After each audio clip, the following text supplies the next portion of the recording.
Memories of my childhood live between the rings of sand around my ankles and the desert heat in my lungs. I still believe that nothing washes worry from tired skin better than the Nile and my grandma's hands. Every day, I go to school with the weight of dead neighbors on my shoulders. The first time I saw bomb smoke, it didn't wind and billow like heat from the kitchen hearth, but it forced itself on the Darfur sky, smothering the sun with tears that it stole from our bodies. The worst thing about genocide isn't the hunger, the murder, the politics, the government-paid soldiers that chase you across borders, and in the camps is the silence. For 3 months, they closed the schools down because people like us are an eyesore. So the first month, we took it. The second month, we waited. And the third month, we met underneath the date palm trees, drinking up every second our teachers gave us, turning fruit pits into fractions. And on the last day, they came with a message, put them in their place. We didn't stand a chance. Flesh was never meant to dance with silver bullets. So we prayed for the sun to come and melt daggers from our backs, lifted our voices up to God until the clouds were spent for weeping in the sand. Beneath our toes echoed with the song of every soul that ever walked before us. I hid underneath the bed that day with 4 other people. 12 years later, and I can't help but wonder where my cousins hid when the soldiers torched the houses, threw the bodies in the wells. So if the weapons didn't get you, the poison would, and sometimes they didn't want to use bullets because it would cost them more than we did. What does it matter? I've seen 16 ways to stop a heart when you build nations on someone's bones. What sense does it make to break them in one day? My mother choked on rifle smoke. My father washed the blood from his face. My uncles carried half the bodies to the hospital and the rest to the grave. And we watched for every funeral we planned. There were 60 we couldn't. Half the sand in the Sahara tastes a lot like powdered bone. And when the soldiers came, our blood on their ankles, I remember their laces. Scarlet footprints on the floor. I remember waking to the sound of hushed voices in the night, etched with the kind of sorrow that turns even the loudest dreams to ash. Our parents came home with broken collarbones and the taste of fear carved into their skin, and it was impossible to believe in anything. Fear is the coldest thing in the desert, and it burns you, bows you down to half your height, and owns you, and no one hears you, because what could grow in the desert? Anyway, thank you.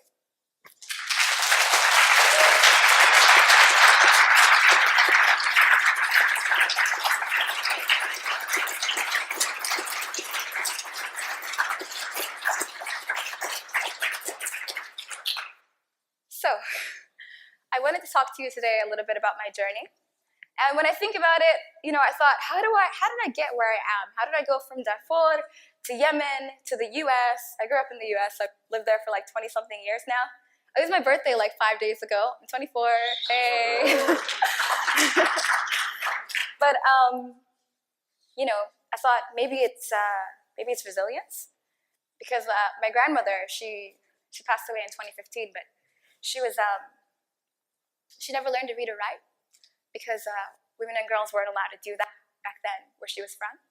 And I, her granddaughter, graduated from Yale University last year. And it was like, is this resilience? Is this what it feels like? But I thought, no, there has to be more to the story. So the first time I learned about genocide, I was about 10 years old. I walked in on my mother crying, and I asked her why so many people in our family were dying. And I don't remember the words that she used to describe genocide to her 10-year-old daughter, but I remember the feeling. We felt completely alone, as if no one could hear us. And that was when I started to write poetry, to convince people to see and hear us. But then I learned it's easy to be seen. I mean, look at me. I'm an African girl with a scarf on my head, American accent on my tongue, and a story that makes everything seem a little bit easier in comparison. But it's hard to convince people that they deserve to be seen or heard. These flowers are so beautiful, they're distracting, just keep looking at them. But it's difficult to convince people that they deserve to be seen and heard. And so when I think about my story, I think more than about resilience, I think about something that happened my senior year of college. I studied anthropology and biology. I'm pre-med. I got a certificate in global health. I'm going into medicine, hopefully, be like you guys. But I used poetry, and it came in the way senior year of college because I was trying to go to this competition of poetry. and I talked to one of my professors. I had gotten permission from all the other professors, but this one lab professor in a class of about 12 people, he said to me, "You can't go." And I said, "But it's a world competition. I promise you, it's really, really important to me." And he just said, "No, I'm not going to let you go. You need to choose between your grades and your hobby." Very patronizing. But so then I said to him, "If it was a science competition, would you let me go? If it was a world science championship?" He said, "But that's different." And I asked him why or how is it different. He didn't have an answer, so he let me go. I went on to become the world champion of spoken word poetry and to break 3 world records. So he was wrong. And when I was closing the speech at my graduation, I was the closing speaker, he took a picture of me and put it on his wall of fame of all the scientists that graduated from his course. And what he did, what that professor did, is that he challenged me. And by challenging me, he inspired me. So that's really what I'm here to talk to you about today, the power of inspiration and how we don't give it enough credit for what it does. Because in my experience, love inspires love, passion inspires passion, intelligence inspires intelligence. And so I always ask myself, and I want you to ask yourself, what do you inspire? What are you inspiring? When you do whatever it is you're doing, do you leave the door open behind you or do you close it? I think that progress doesn't look like one woman succeeding. It doesn't look like one becoming a president. It doesn't look like, us in this room. It looks like an entire generation moving forward with millions and millions of people behind them. Hundreds of thousands of rooms like this. So what I want to talk to you about is this. Think about you and your existence and the people in your lives. For everyone that is here today, I think each of us can think of one person that probably wouldn't come to something like this, right? Yeah. If not, then you have a really cool group of friends. Think about how we bring people into conversations and how we broaden the conversation. That is what is at the root of inspiration. How you broaden the conversation.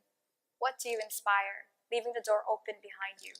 But the other thing that's very important is in the moment that I learned about genocide, I told you that I picked up a pen and I wrote.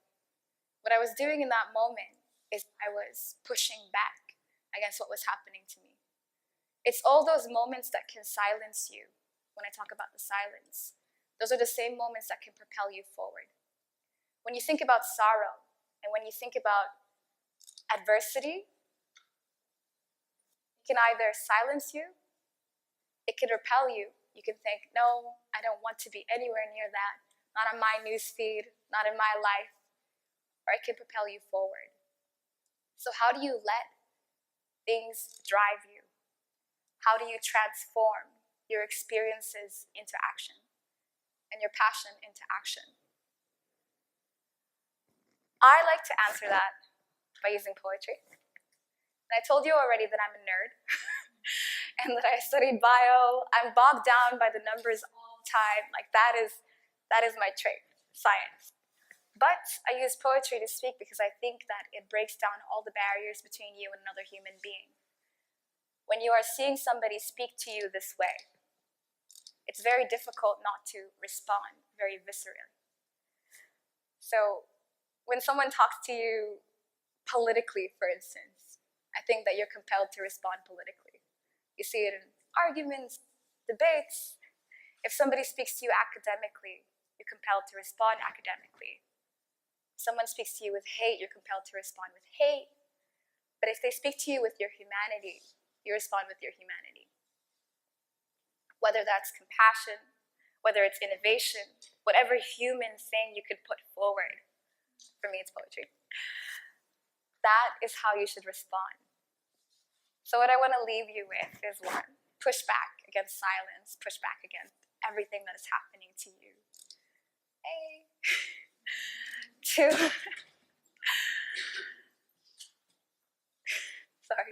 respond with your humanity.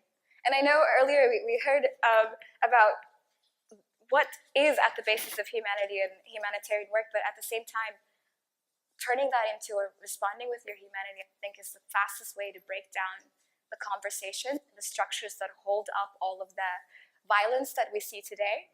There's the violence that is very open, that we see in the news and that we work against, or we see it in the hospital beds.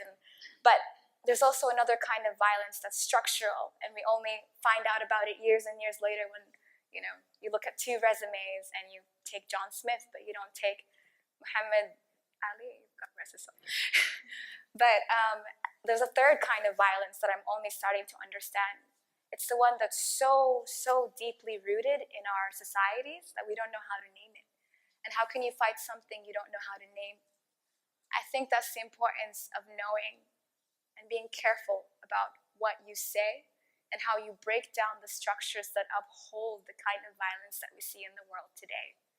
What does that look like on an individual level? Challenging that uncle across the table who says, I don't think we should take any more of them. Or, oh, I heard about that girl. She shouldn't have dressed that way. Challenge those conversations. Break down the words. That's how we start. And that's how we can put everything back to the humanity in the center.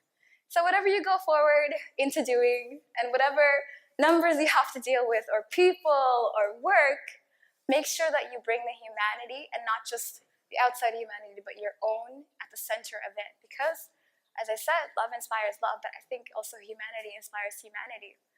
If we break down the way that we approach conflict resolution, that we approach change, we can create a collective responsibility for peace. We can create something that challenges everyone and inspires everyone too. So this is the last poem I'm going to leave you with. Is everybody okay? You're all so quiet. Okay. This poem is called Head Over Heels. I'm trying to think, is there anything else I wanted to say? No, I think that's about it. So here goes. They hand me the microphone as my shoulders sink under the weight of this dress. The woman says, the 1 millionth refugee just left South Sudan, can you comment?